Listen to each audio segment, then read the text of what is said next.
علمی اعضاء میں سے اور ایک عملی اعضاء میں سے۔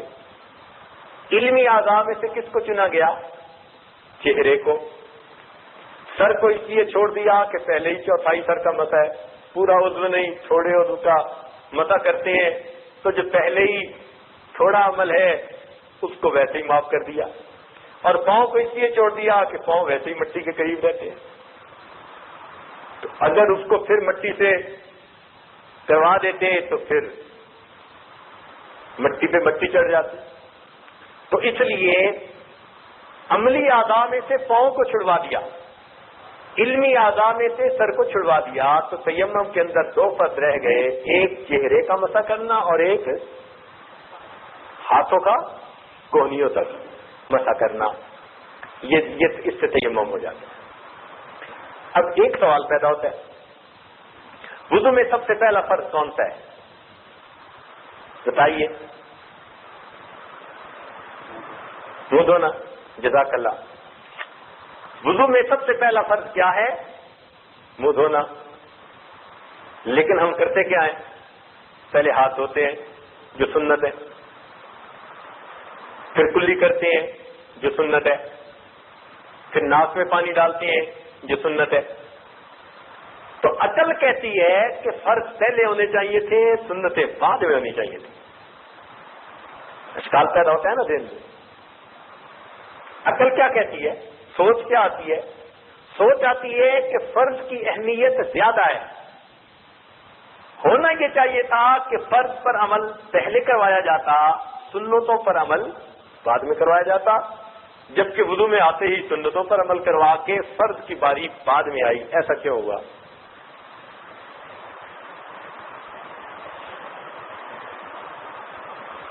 بتائیں گے کچھ؟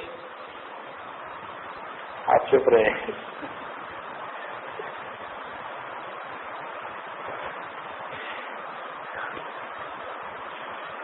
اس میں حکمت تھی، دیکھیے ذرا غور کیجیے گا کہ ضروری تو نہیں کہ پانی ہمیشہ ٹوٹی سے پاک صاف ہی مل رہا ہے، چانسز ہیں کہ پانی ٹھیک نہ ہو۔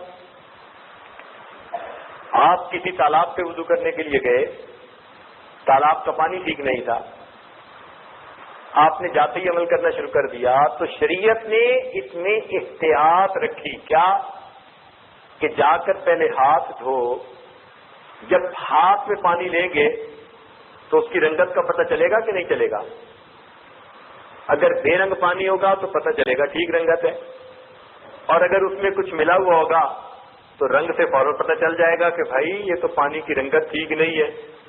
تو ہاتھ دھونے سے کس کا پتہ چلا؟ پانی کی رنگت کا۔ اور منہ میں لینے سے کس کا پتہ چلا؟ پانی کے ذائقہ کا۔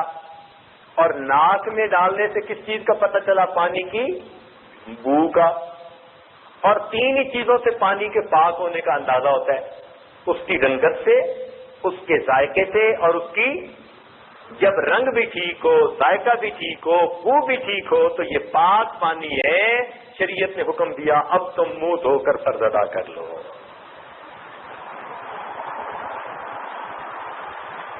الحمدللہ، دیکھو شریعت کے احکام میں کیا حکمتیں ہیں اللہ رب العزت کی بات۔ تو اس لیے ہم سب سے پہلے آ کے ہاتھ دھوتے ہیں، ہاتھ دھوتے ہوئے دعا پڑھوائی جاتی ہے، بسم اللہ العظیم والحمد للہ علی دین الاسلام۔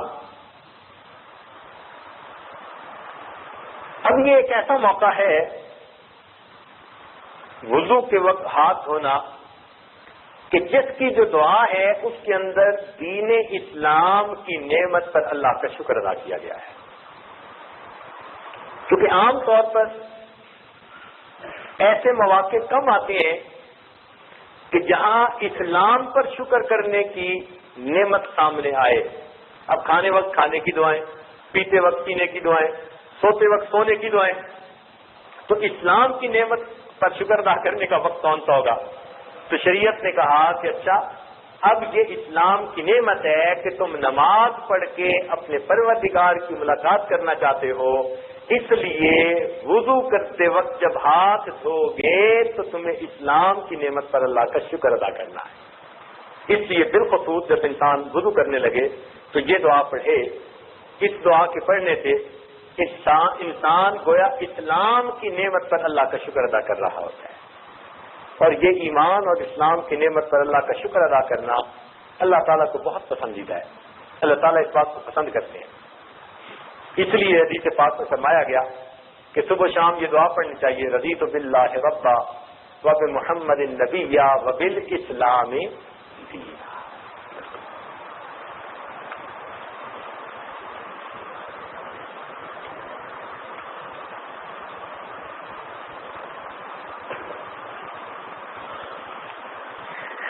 علماء نے لکھا ہے کہ تیمم میں دو اعضاء کو اس لیے فرض قرار دے دیا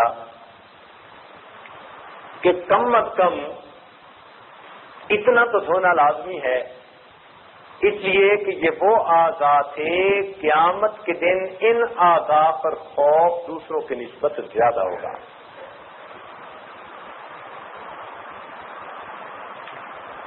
دوسروں کی نسبت زیادہ ہوگا. مثال کے طور پر چہرے یا تو سفید ہوں گے یا پھر تو چہرے پہ سیاہی آئے گی نا, اور خوف کے آثار بھی چہرے پہ سب سے پہلے ظاہر ہوتے ہیں. کسی بندے کو آپ دیکھیں نا تو اس کا چہرہ سب سے پہلے بتائے گا, بعد میں ہاتھ کانپتے ہیں نا, چہرے پہ پہلے اثرات ہوتے ہیں نا. تو چہرے سے پہلے پتہ چلتا ہے کہ خوف ہے اس کے اوپر, اس لیے چہرے کو دھلوا دیا گیا. اور ہاتھوں کو اس لیے دھلوایا گیا کہ نام اعمال یا تو دائیں ہاتھ میں ملے گا یا پھر بائیں ہاتھ میں. اور یہ دو ہی پہچان ہوگی, دو چیزیں قیامت کے دن جن کی وجہ سے پتہ چل جائے گا یہ بندہ جنتی ہے یہ بندہ, یا اس کے چہرے کو دیکھ کے پتہ چلے گا یا اس کے ہاتھوں کو دیکھ کے پتہ چلے گا. ہاتھوں کو دیکھ کے کیسے پتہ چلے گا کہ اگر نام اعمال دائیں ہاتھ میں آ گیا تو یہ جنتی ہونے کی نشانی, اگر چہرہ سفید ہو گیا تو یہ جنتی ہونے کی نشانی. کیونکہ جنتی اور جہنمی کے درمیان فرق ان دو اعضاء سے ہونا تھا, اس لیے ان دو اعضاء کو تیمم میں بھی دھلوایا گیا.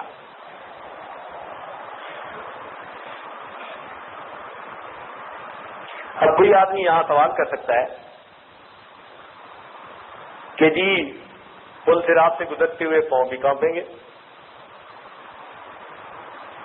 پل صراط سے گزرتے ہوئے پاؤں بھی کانپیں گے تو پاؤں بھی دھونے چاہیے تھے.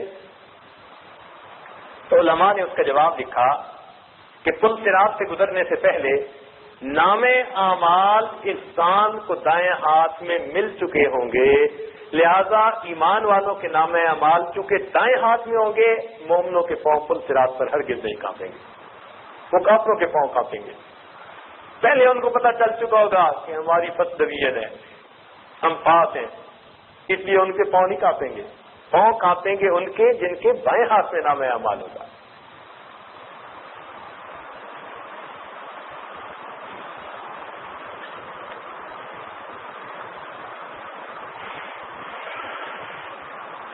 وضو میں مسواک کا کرنا سنت ہے.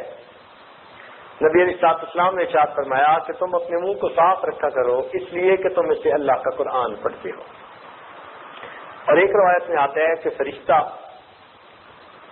نمازی کے تلاوت کو سنتا ہے, حتیٰ کہ وہ فرشتہ اس کے اتنے قریب ہو جاتا ہے کہ اس تلاوت کرنے والے قاری کے ہونٹوں پہ اپنے ہونٹ رکھ دیتا ہے, اتنا قریب ہو جاتا ہے اللہ کے کلام کی شوق میں. اگر اس نے مسواک نہ کیا ہو تو فرشتہ ایسا نہیں کرتا, پیچھے رہ جاتا ہے, اور اگر اس نے مسواک کیا ہوگا تو فرشتہ اس کے اتنے قریب ہو کر اللہ کا قرآن سن رہا ہوگا. اس لیے جو اللہ کا قرآن پڑھنے والے حضرات ہیں ان کو اپنا منہ ضرور صاف کرنا چاہیے مسواک کے ذریعے سے. نبی علیہ السلام نے ارشاد فرمایا اگر مجھے امت کی تکلیف کا احساس نہ ہوتا تو میں ہر نماز میں مسواک کا کرنا فرض قرار دے دیتا. اس سے کیا اندازہ ہوتا ہے کہ نبی علیہ السلام کتنا اہتمام چاہتے تھے. تو ہمیں مسواک کا بہت اہتمام کرنا چاہیے. ایک بات ذہن میں رکھنا, دو سنتیں ہیں, منہ کو صاف رکھنا بھی